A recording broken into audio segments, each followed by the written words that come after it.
तो भविष्य इस समय लड़कों का भी अंधकार में है। लोग जो पढ़ाने वाले हैं, जब तक ये टीटी नहीं पास करेंगे, अध्यापक को ज्ञान देने का मन नहीं करेगा, उसकी तो नौकरी पे तलवार लटकी हुई है। और माननीय कोर्ट ने कहा कि 2 साल में नहीं करते हैं तो हम आपको सर्विस से क्विक करवा देंगे, आपको टर्मिनेटर बेनिफिट दे के आपको हटा देंगे। इस एक्ट के इस प्रावधान के पारित होने के बाद उसको टीईटी पास करना मैंडेटरी है। ये आप बात स्पष्ट रूप से जान लीजिए कि जो लोग सहायक अध्यापक थे, प्रमोशन कर दिया गया है उनका, मैं समझता हूं कि ये बहुत फिर उनको डिमोट करने की भी एक प्रक्रिया।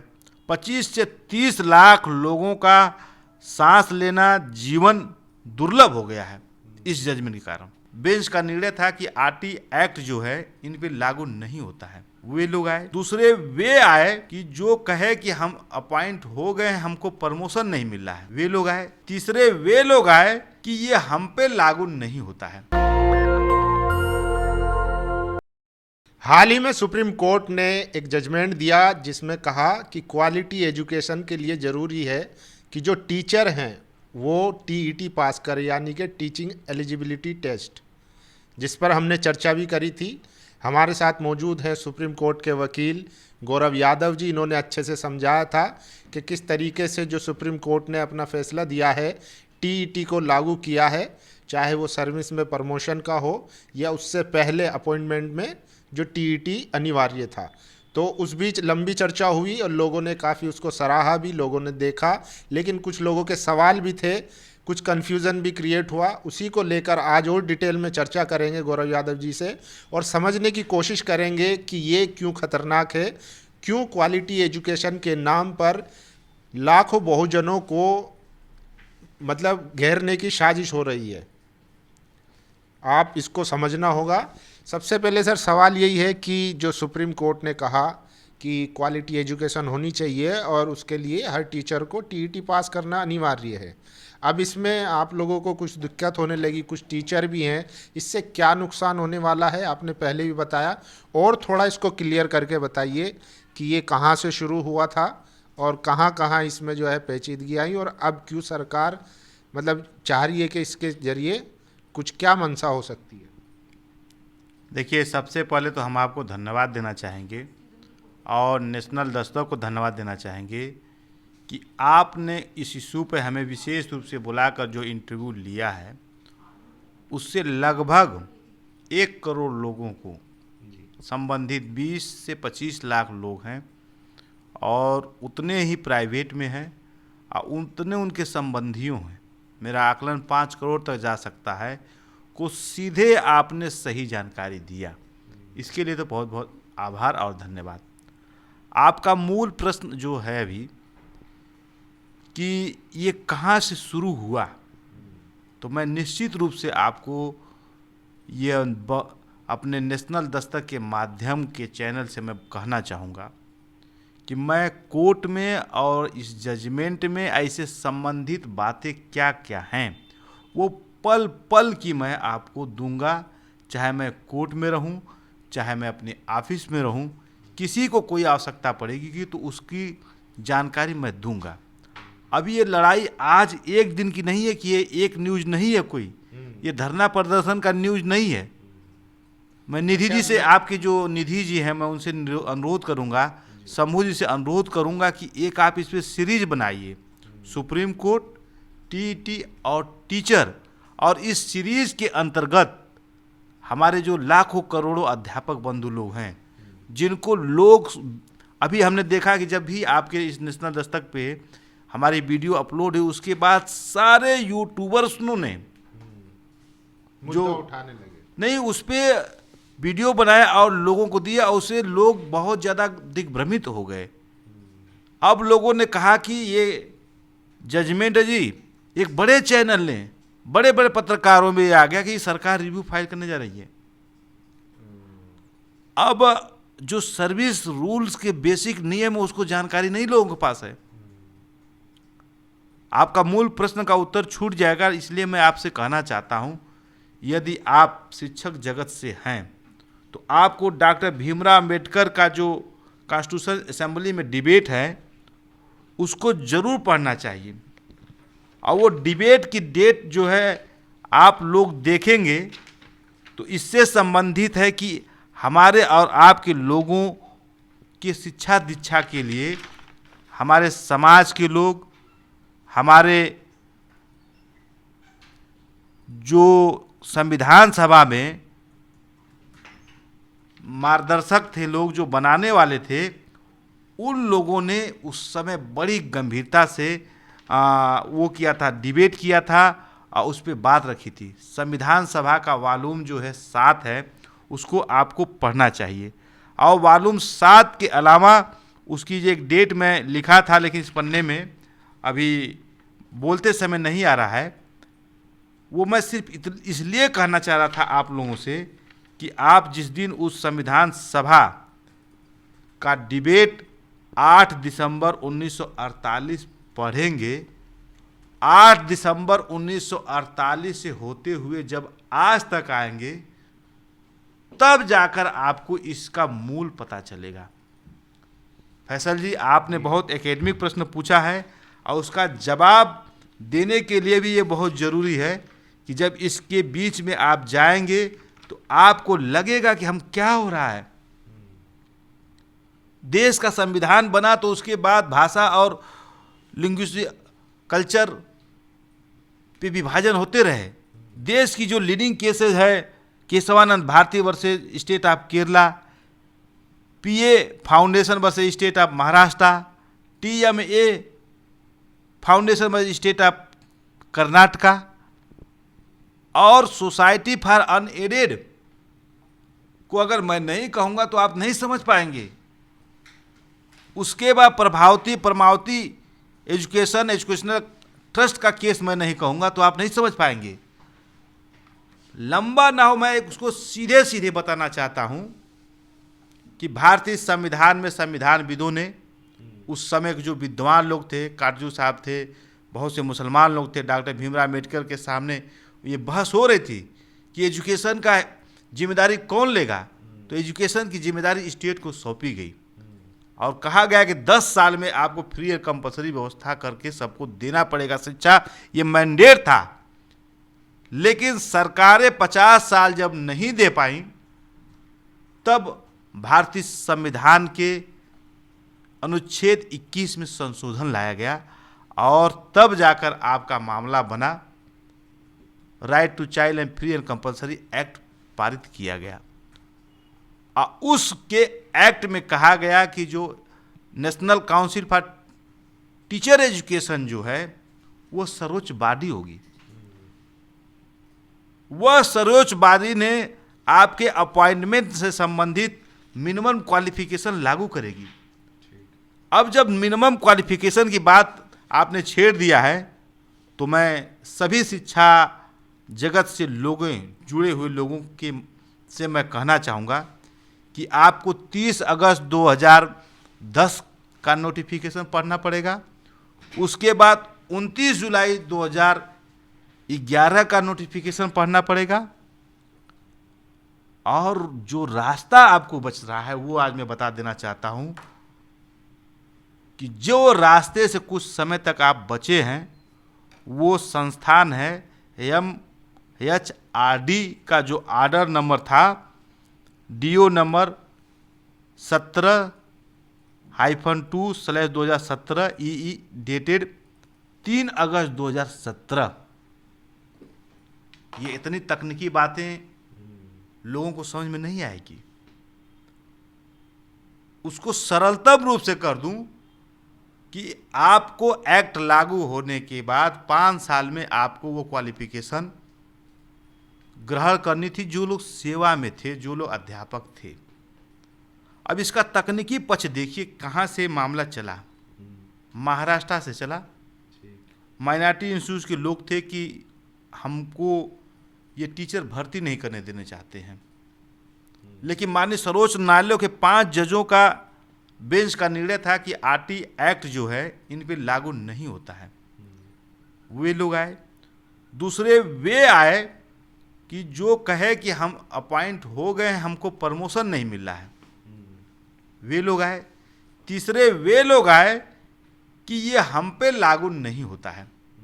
तो फैसल जी, अगर मैं इस जजमेंट को 110 पन्ने के बताना लगूंगा तो इसके लिए 2-3 घंटे का समय चाहिए। इसमें केस ला बताने के लिए बहुत समय चाहिए।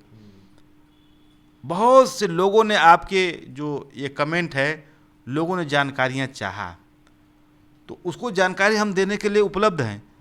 आप चाहें तो हमारा जो उस पर पूछ सकते हैं कि भाई क्या जजमेंट है। नहीं, वो मैं बीच में थोड़ा रोकना चाहूँगा। अगर मान लीजिए जैसे लोगों को बहुत सी कन्फ्यूज़न होती है जजमेंट से रिलेटेड, या जो भी लीगलिटीज़ होती हैं उससे रिलेटेड, अगर आपसे कोई संपर्क करना चाहें तो उसके लिए अपना कोई संपर्क या अपना पता कुछ ऐसा बता दीजिए, नहीं, ताकि संपर्क लोगों को आसानी हो। देखिए, संपर्क का जो माध्यम इस समय है वो मोबाइल है। हाँ।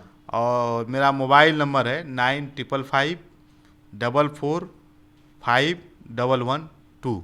इस पे आप अपने प्रश्न, अगर मैं फ़ोन न उठा पाऊँ तो आप व्हाट्सअप कर सकते हैं, और वो व्हाट्सअप कर देंगे तो मैं आपको आसानी से बताने के लिए व्हाट्सअप बेहतर रहेगा। उसका एक बार और बता दीजिए नंबर। 9555445112।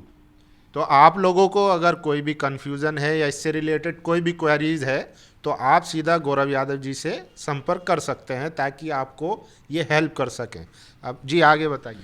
तो मैं इतना कहना चाहता हूँ, अब लोगों ने जो स्ट्रीम मीडिया है वो अब लोगों को बरगलना शुरू कर दिया है। और सर्विस लॉ का सबसे बेसिक प्रिंसिपल होता है कि ये जो लोग कोर्ट में आते हैं उन्हीं पर लागू होता है। और उत्तर प्रदेश ही नहीं, देश में कई ऐसे बड़ी केसेज हैं जो लोग उनसे योग्यता थे, जैसे बीएड में कुछ लोग 120 नंबर पाए थे, 135 नंबर पाए थे, वे लोग ये सोचते रहे कि जिस पे लागू होगा हमको, हमारे पे लागू, हमको नौकरी दे देगी सरकार। लेकिन कोर्ट ने क्या किया कि जो लोग आए थे सिर्फ उन्हीं को लाभ दिया। आज जो लोग संगठन के माध्यम से आने के लिए बात कर रहे हैं, मैं पहले तो कहूँगा सभी संगठनों से कि अपने सभी सदस्यों का जो रिकॉर्ड है, उनकी मेंबरशिप है, उनके जो पैसे हैं, वो सब कागज़ निश्चित रूप से दुरुस्त कर लें। उसके साथ जो महिलाएं हैं, जो बुजुर्ग अध्यापक हैं, वो सुप्रीम कोर्ट कैसे आए, वो अब इसमें क्या करेंगे, बहुत से नेता लोग आपको दिग्भ्रमित करेंगे।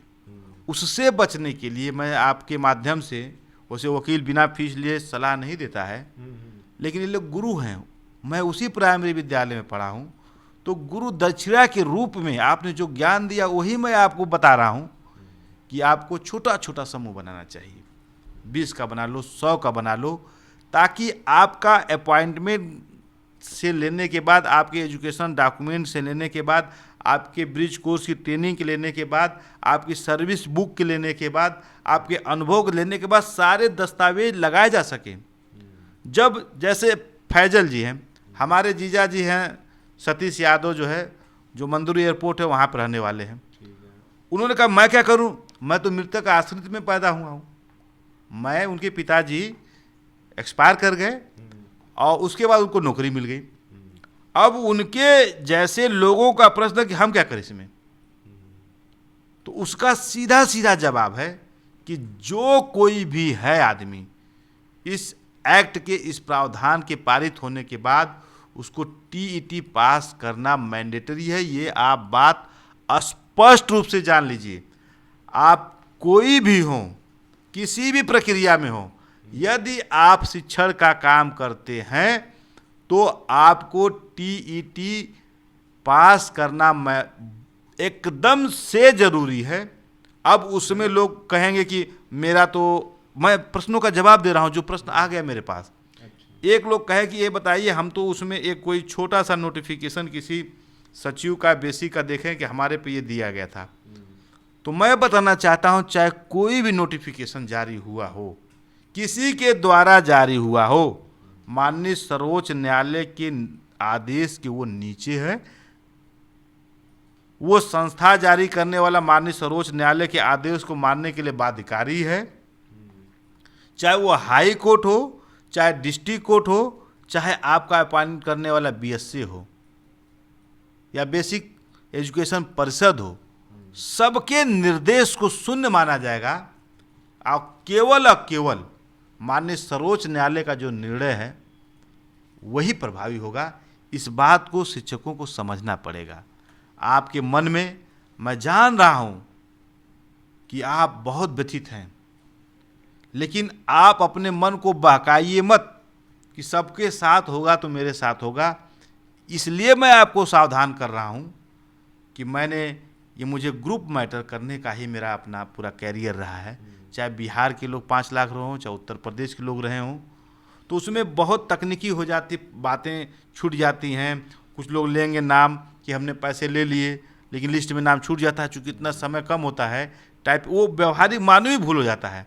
तो लेकिन मानवीय भूल के नाते एक आदमी की नौकरी चली जाए, इससे बचने के लिए सरल तरीका है कि आपको छोटे ग्रुप में रहते हुए, हाँ, ग्रुप मिल के आप बड़ा वकील कर दीजिए, बड़े से बड़े वकील कर दीजिए, पैनल खड़ा कर दीजिए, लेकिन अपने प्रति, अपने अधिकारों के प्रति, अपने दस्तावेजों के प्रति, अपनी जो मुद्दे हैं उसको इंडिविजुअल करने का आपको प्रयास करना चाहिए। तो इसमें एक सवाल मेरा ये है कि जैसे आपने कहा, जो पार्टी बन के आएगा, ग्रुप आएगा या जो भी रहेगा, जो पार्टी रहेगी और सुप्रीम कोर्ट में अप्रोच करेगी, पिटीशन जो भी डालती है, अगर वहाँ से कोई राहत मिलती है तो सिर्फ उस समूह को मिलेगी, बाकी और जो अब ये तकनीकी मामला होता है, कई बात होता है। पहले तो प्रयास कर लीजिए कि आपका एसोसिएशन आ रहा है, वो कुछ लोग ऐसे हैं कि मेरी बात सुनिए, वो वेल रिकग्नाइज्ड हो, उसके आप बहुत ड्यूली सदस्य हों। अब क्या हुआ है कि उसका जो फीस देना होता है, तो कोई 1 साल का काटा, नेता गया, उसका फीस नहीं जमा किया, तो संगठन के साथ जब जाएंगे तो उसमें थोड़ी सी कमियां ये है। मैं संगठन को बहुत शक्तिशाली मानता हूं, और संगठन ही लड़ सकता है, कोई एक आदमी व्यक्तिगत रूप से नहीं लड़ सकता है, क्योंकि बड़े बड़े वकील करना पड़ेगा।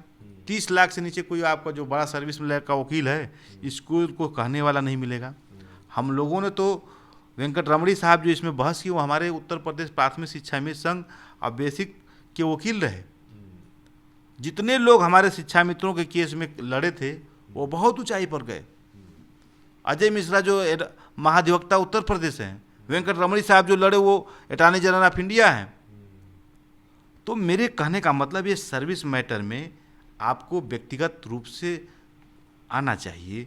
आपको अपनी केस है, आपकी अपनी नौकरी है, आपकी अपनी नौकरी बचाना है, आपको अपना प्रमोशन लेना है, तो जागरूक होना चाहिए और एथेंटिक होना चाहिए। जैसे मैंने कहा कि मैं एक सीरीज बनाया है नेशनल दस्तक, जिसमें माननीय सर्वोच्च न्यायालय, अध्यापक और टीटी की हेडिंग डालकर रोज रोज कितने एप्लीकेशन फाइल हुए मैं बता दूंगा आपको कि आज इतने एप्लीकेशन फाइल हो गए जी, ये इस एप्लीकेशन में ये मांग की गई है, इसमें ये प्रेयर मांग की गई है। तो जब सूचना लोगों को मिलेगी तो उनका मार्गदर्शन होगा। आज जब मार्गदर्शन होगा, ज़्यादा से ज़्यादा लोग अपने केस के बारे में जानेंगे। तो ये मैंने कहा ना कि वो जिस तरह से क्या कहते हैं MHRD ने DO नंबर 17/2017 जारी किया था कि इनको अगर प्रेस्क्राइब पीरियड के बाद भी अगर ये TT नहीं पास हो पाए हैं तो सर्विस में कंटिन्यू करें। मैं आपको इशारा कर रहा हूं कि आपको इस पर भी काम करना पड़ेगा। मतलब ये कि अगर आप आते हैं तो आपको जागरूक रहना जरूरी है, और हर तरह से जागरूक रखना है आपको। निश्चित रूप से ये लड़ाई चलती रहे, आपको इसमें अपनी अगर पढ़ाई भी करनी है। इसमें एक सवाल मेरा ये है कि अगर सुप्रीम कोर्ट से कोई राहत मिलती है तो वो जनरल नहीं होगी, सब पे लागू नहीं होगी।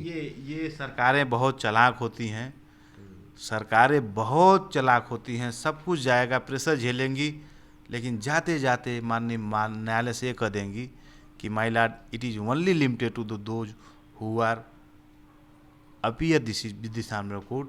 तो उस स्थिति में, क्योंकि ऐसा मामला नहीं, उस स्थिति में बहुत से लोग छट जाते हैं और सरकारें आर्थिक बोझ से बच जाती हैं। आपका व्यक्तिगत बहुत नुकसान होता है, उससे ज़्यादा नुकसान सरकार सहन करती है, धन उनका लगता है।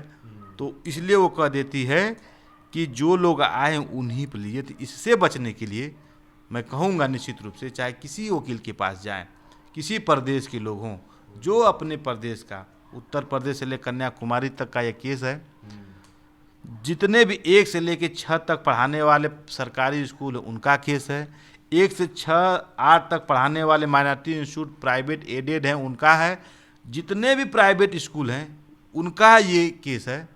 तो उनको बड़े बड़े बहुत ईमानदारी पूर्वक संगठित करके लोगों को अपने इस वैधानिक लड़ाई को लड़ना है। वैधानिक लड़ाई को लड़ने के लिए जो नेचुरल जस्टिस के भाग हैं, देश विदेश में जो इस समय लीगल जुरिस्प्रूडेंस कहता है, उसको आधार मानते हुए आपको ये काम करना है। मैं समझता हूँ कि यदि सभी शिक्षक समुदाय के लोग, चूँकि शिक्षक जो है देश का बहुत भविष्य निर्माता होता है, और जब उस पर ही संकट आया हुआ है कि क्या करें, तो भविष्य इस समय लड़कों का भी अंधकार में है। लोग जो पढ़ाने वाले हैं, जब तक ये टीटी नहीं पास करेंगे, अध्यापक को ज्ञान देने का मन नहीं करेगा, उसकी तो नौकरी पे तलवार लटकी हुई है। तो मैं समझता हूँ कि वो हो जाएगा इस तरह से। ये तो ठीक है, हमारे जो दर्शक है उनको हो सकता है समझ में आ गया हो। इसमें एक सवाल था कि ये जो खबर आ रही है कि सरकार इसमें रिव्यू पिटीशन मतलब रिव्यू डालने वाली है, इसका क्या मतलब, पूरा इसका बताइए इस बारे में। क्या सरकार की तरफ से कोई ऐसी पहल है या सिर्फ अफवाह है गुमराह करने के लिए? ये आपको मैं जो बता दूं, जो ये गोदी मीडिया है, ये लोगों को फिर दोबारा दिग्भ्रमित कर रही है। ये आप अपने कैमरामैन से कहिए इसको जूम करके दिखा दे। अब ये सरकार है अंजुम इशरत ई तालीम trust versus state of Maharashtra and other, उसके बाद से एक कनेक्टेड अपील लगी हुई है।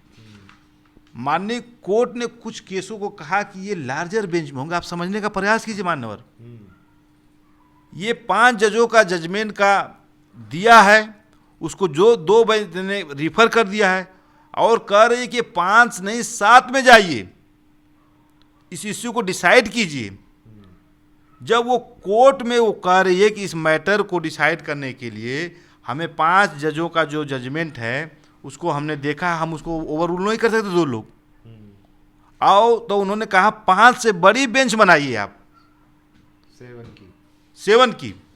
तो अब उन्होंने बना दिया, लेकिन इसमें दुर्भाग्य की बात यह है, दुर्भाग्य का माननीय कोर्ट ने जो अपने नियमों के आधार पर जो कहा है, मैं माननीय कोर्ट को गलत नहीं कह रहा हूँ, वे तो आपके नोटिफिकेशन जो हैं जुलाई का है, 23 अगस्त का है और 29 जुलाई 2011 का है, और एनसीटी के द्वारा जो मानक तय गाइडलाइन है उसके आधार पर माननीय कोर्ट ने कह दिया कि अपॉइंटमेंट और प्रमोशन में है, और जो सर्विस में भी टीचर हैं, अगर वो प्रमोशन चाहते तो उनको टीटी चाहिए।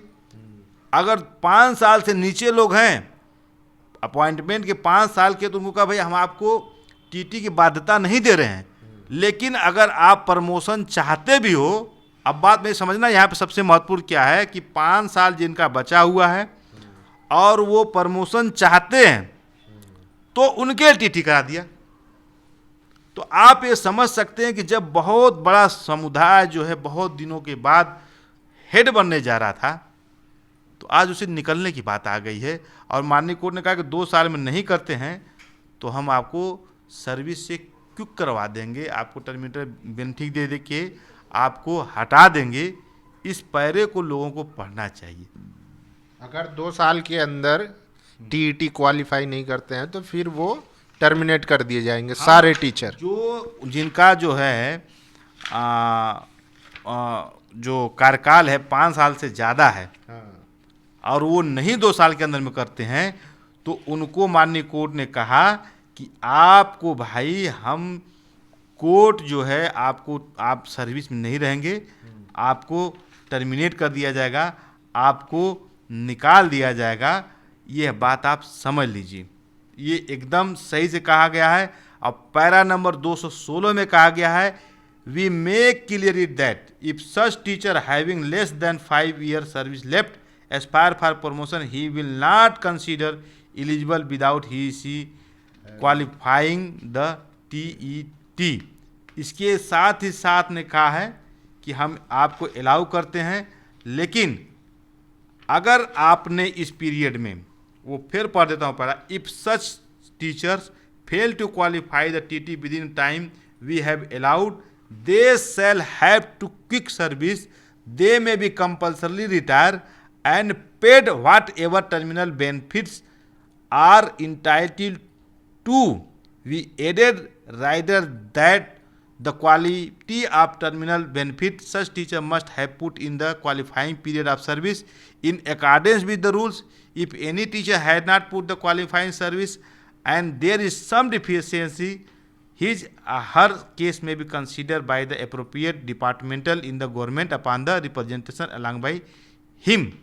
अब कहने का मतलब देखिए क्या है कि एक जो सबसे पैरा नंबर 118 में कह दिया माननीय कोर्ट ने, सब्जेक्ट व्हाट वी हैव, 218 में कह दिया है, subject to what we have said above, it is reiterated that those aspiring appointment and those in service teacher aspiring for the appointment by promotion must however qualify the TT or else they would have not right to consider of their candidature. ये अंग्रेजी के जो शब्द पढ़ने में जितने आपको अच्छे लग रहे हैं, जो टीचर हैं उनके लिए उतने ये सबसे जो कहा जा कि वज्र पड़ने वाले शब्द हैं उनके नौकरी पे, उनके व्यवहार पे, उनके व्यक्तित्व पे, कि हमने 30 साल तक, 35 साल तक, 40 साल तक नौकरी किए हैं और उसके बाद कहा जा रहा है कि अगर आगे भी आपकी नौकरी करनी है तो टीटी पास कीजिए, नहीं तो रिटायर होकर जाइए, जो कुछ आपका पैसा वैसा कटा उसको ले लीजिए, वो भी उस नियम के अनुसार होगा। अब इसमें दूसरी बात और है जो सबसे बड़ा संकट है कि जो लोग सहायक अध्यापक थे प्रमोशन कर दिया गया है, उनका मैं समझता हूं कि ये बहुत फिर उनको डिमोट करने की भी एक प्रक्रिया हो सकती है। उनको बचने के लिए कि हम तो कर लिए हैं, तो उन लोगों को सबसे पहले आना चाहिए। आपको ये नहीं सोचना है कि मेरा तो 5 साल बचा है मैं चला जाऊंगा, नहीं। अगर 5 साल आप प्रिंसिपल हो गए हैं और अपने लिए जागरूक नहीं हुए तो प्रधानाध्यापक से आप सहायक अध्यापक के रूप में नौकरी करेंगे और उसके बाद रिटायर होंगे। तो आप समझ सकते हैं कि कितनी दुविधाजनक स्थिति हो सकती है, कितना संवैधानिक संकट उत्पन्न हुआ है। हाँ ठीक है, तो इसमें जो मेरा एक सवाल था वो भी थोड़ा रह गया इसमें कि सरकार क्या रिव्यू के लिए जा रही है इसमें, उसमें थोड़ा कोई एथेंटिक जानकारी नहीं है। मैंने एक बार नहीं फिर दोबारा मैं कहता हूँ कि माननीय सर्वोच्च न्यायालय के वेबसाइट पर अध्यापकों की नज़र होनी चाहिए। एक हाथ में आपकी कापी कलम किताब होनी चाहिए परीक्षा वाली, दूसरे हाथ में आपकी फाइल होनी चाहिए और आपका ध्यान जो है दोनों आँखों का सुप्रीम कोर्ट की वेबसाइट पर होना चाहिए, इस जजमेंट को देखते हुए कि इसमें सरकार ने क्या किया अभी तक। उसमें स्पष्ट दिख जाता है कि इस केस में ये एप्लीकेशन फाइल हुआ है, ये मॉडिफिकेशन फाइल हुआ है, ये इंटरवेंशन फाइल हुआ है, ये इम्प्लीमेंट फाइल हुआ है, और किनके द्वारा फाइल हुआ है वो सर्वोच्च न्यायालय की वेबसाइट पे बहुत ही पारदर्शी तरीके से वो दिखता है। वकीलों का नाम दिखता है, एवार का नाम दिखता है, पार्टी का नाम दिखता है। तो अगर ऐसा सरकार करती है तो निश्चित रूप से आ जाएगा union of India through education secretary versus so and so file by ये, वो दिख जाएगा। यदि नहीं दिखता है तो आपको सोचना चाहिए कि ये जो प्रिंट इलेक्ट्रॉनिक मीडिया है आज के समय का, उसने अपने नैतिक धर्म का पालन नहीं किया। सर इसमें एक सवाल मेरा और है कि ये जो प्रोसेस है इसमें कितने टीचर लगभग अफेक्ट हो सकते हैं, कितनी संख्या एक अंदाजन आप बताएं? हमें कोई इसका एथेंटिक डाटा नहीं है, लेकिन देश भर से बहुत देश भर से देखने के बाद करीब करीब इसकी संख्या जो है 25 से 30 लाख है। 25 से 30 लाख 25 से 30 लाख लोगों का सांस लेना, जीवन दुर्लभ हो गया है इस जजमेंट के कारण। सारे लोग, कुछ लोगों को समझ भी नहीं आ पा रहा है अच्छे से अच्छे क्या करें, कौन से बताए, कोई बताने वाला नहीं है। किसी वकील के पास जाएंगे, कंसल्टेशन फीस दीजिए। ये तो हमारे पिताजी अध्यापक रहे हैं स्वर्गीय सूबेदार यादव जी, और जब रिटायर हुए तो कहने मेरे पास जो ज्ञान है उसको मैं दान करूंगा। तो हम उनके आशीर्वाद से पढ़े लिखे हैं, प्राइमरी अध्यापक के आशीर्वाद से पढ़े लिखे हुए हैं। तो आपको जो मैं बता रहा हूँ उसका वो सामाजिक न्याय है, गरीब दुर्बल लोगों को न्याय सीधे सीधे मिले, इसलिए हम बता रहे हैं। और आपके माध्यम से ये माध्यम बन रहे हैं कि लोगों को सही जानकारी हो जाए अगर सही जानकारी हो जाएगी तो मैं समझता हूँ वो अपने अधिकारों के प्रति लोग सजग हो जाएंगे। मूल बात यही थी, यही बात गौतम बुद्ध ने कहा है। इस जजमेंट में चाइल्ड सेंटर्ड एजुकेशन की बात कही गई है।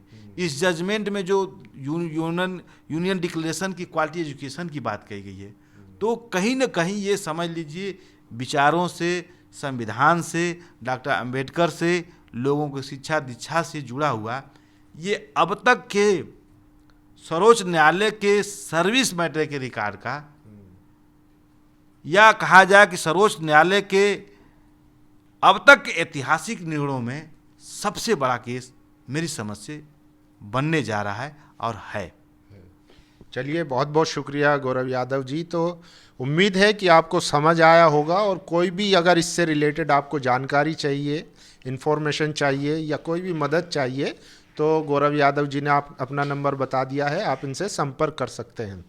लेकिन एक बात समझिए, जिस सुप्रीम कोर्ट में जज बनने के लिए कोई परीक्षा नहीं होती है, वो सुप्रीम कोर्ट कह रहा है कि आप जो मतलब भविष्य के निर्माता होते हैं, टीचर जो देश के युवाओं को दिशा देते हैं, उनके लिए टेस्ट कंपलसरी कर दिया गया है।